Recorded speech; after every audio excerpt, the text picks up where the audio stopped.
పైసలకి ఇస్తారు. అవో గవ్వే పైసలు ఆడ పెట్టకుండా అమ్మాయి మాట్లాడ ఏడుస్తుంది. మీ అప్లైనర్ తీసుకొచ్చినట్టుంది చెప్పు అంటుంది. అందుకనే ఇప్పుడు అప్లైనర్ కొత్త వాళ్ళని మాట్లాడమన్నా కదా, అవో పక్కన మాట్లాడతలేనట్టుంది చెప్పు అంటుంది.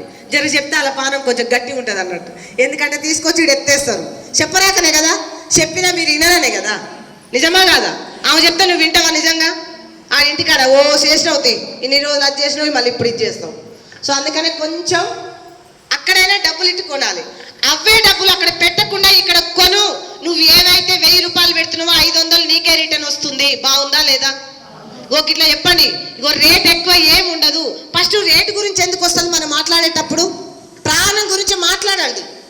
నీ పైసల గురించి సేఫ్ జోన్లో ఉంటావు, నీ పానం మంచిగా ఉంటుంది.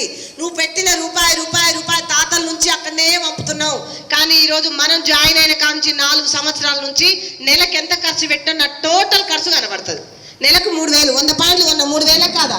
సో 12 నెలలు అయితే 4 నెలలు నిజంగా 4 నెలలు ఫ్రీగా వస్తుంది. బాగుందా లేదా? మరి 12 నెలలు ఉంటే మనకు ఫ్రీగా 8 నెలలు డబ్బులు కట్టినా 4 నెలలు డబ్బులు కట్టట్లేదు. సో ఫ్రీగా వస్తుంది, ఆరోగ్యం మాత్రమే. సో అందుకనే ఫస్ట్ బేసిక్ ఎవరిని అడగకుండా ఈరోజు ఉన్నారు. సో యాక్చువల్గా ప్రతి లీడర్ వేరే వాళ్ళని కొనుక్కోమంటున్నాం. కొనుక్కోమనొద్దు, నేను ఎవరు చెప్పలేదు సార్. దయచేసి నీకు అర్థమయ్యేదాకా నువ్వు ఏం చెప్పకండి. ఎదురుపరచాలి. ఇక్కడ వచ్చిన తల్లి ఏం తెలుసా, ప్రతి లీడర్కి ఇప్పుడు చెప్పడం బాగుంది, నేర్చుకున్న తర్వాత ఇలా చెయ్యొద్దు చెప్పడం బాగా ప్రాప్తమైపోయింది. నేను చెప్పింది ఏమన్నా కానీ వద్దనట్టు కాదు కదా. సో అట్లా వాడుకుంటే ఆరోగ్యం బాగుంటుంది. ఒక పదం కరెక్ట్ అయింది, నాకు ఏం కాలేదు బిజినెస్. ఎందుకంటే డైరెక్ట్ నేను బిజినెస్ వద్దని లోపల నుంచి లాగేస్తాను. నాకు డబ్బులు ఉంటే ఆల్రెడీ మా ఆయన సంపాదిస్తున్నాడు, నాకు బిజినెస్ వద్దు. ఎందుకంటే నాలా ఆరోగ్యం జరుగుతారా లేదా? సార్ ఇక్కడ ఉన్న వాళ్ళు ఉంటారు, అందరు జాయిన్ అవ్వగానే ఈ బిజినెస్ డబ్బుల కోసం వచ్చిన వాళ్ళు ఉంటారా? ఏదో ఆరోగ్యం ఉందంట మామూలు వాళ్ళకు ఎక్కడెక్కడ హాస్పిటల్లో పెట్టిన ఈరోజు పానం మంచిగా చేసుకుంటారు, డబ్బులు కూడా సంపాదించుకున్నారు, ఏదో తెలుసుకుందామని వచ్చినా లేదా? సో కొత్తగా వచ్చిన వాళ్ళని బిజినెస్ చేయమంటే ఆమె భయపడుతుంది. నీలాగా మాట్లాడరాదు, నీలాగా తిరుగునికి రాదు, మా ఆయన ఇంట్లో నుంచి బయటకు వెళ్ళి చిన్న పిల్లలు ఉన్నారు, మా అత్త ఇంట్లో ఉంటుంది, మా ఆయన వేరే దగ్గర ఉన్నాడు, నన్ను బయటకి ఇవన్నీ వస్తాయి ప్రాబ్లమ్స్. మరి నువ్వు ముందు ఫస్ట్ ఏం వెళ్ళవు, నువ్వు ఇంట్లోనే కూర్చో. నువ్వు తెచ్చుకునే సామాను కొనుక్కోండి, కొనుక్కోరా. చాలా మంది కొనుక్కునేటోళ్ళు కూడా ఎందుకు కొనుక్కోలేకపోతుంది తెలుసా? వాళ్ళకి ఏం పెట్టకపోయిందంటే నువ్వు జాయిన్ అయ్యి ఎవరైనా జాయిన్ చేపిస్తారే పైసలు వస్తాయి.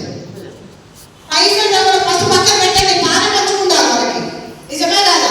అందుకని మీరు డబ్బులు సంపాదించాలని చెప్పి నువ్వు సంపాదించుకున్నాక చెప్పు, వాళ్ళకి క్లాస్ కొడుతుంది.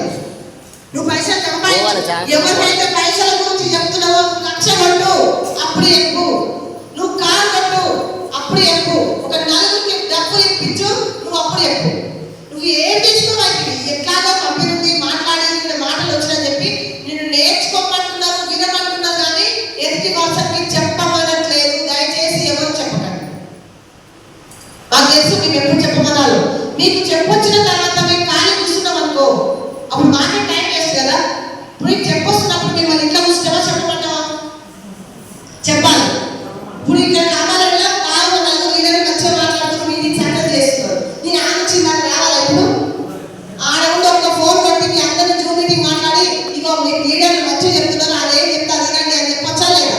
మరి ఆ నుంచి ఇందాక వస్తున్నారు అంటే ఏ లీడర్లు అయినా వస్తున్నారు అంటే నీ వాళ్ళకి కావట్లేదు కాబట్టి వాళ్ళకి ఇందాక వస్తుంది. ఎసాను మరి అట్లాంటప్పుడు మనం ఇంకా నిరూపకంగా నీకు చెప్పొస్తలేదు, నీకు మాట్లాడొస్తుందని చెప్పేది కదా బిజినెస్. సో దయచేసి ఇండైరెక్ట్గా ప్రతి ఒక్కరు అర్థం చేసుకోవాలి ఈ బిజినెస్ అనేది.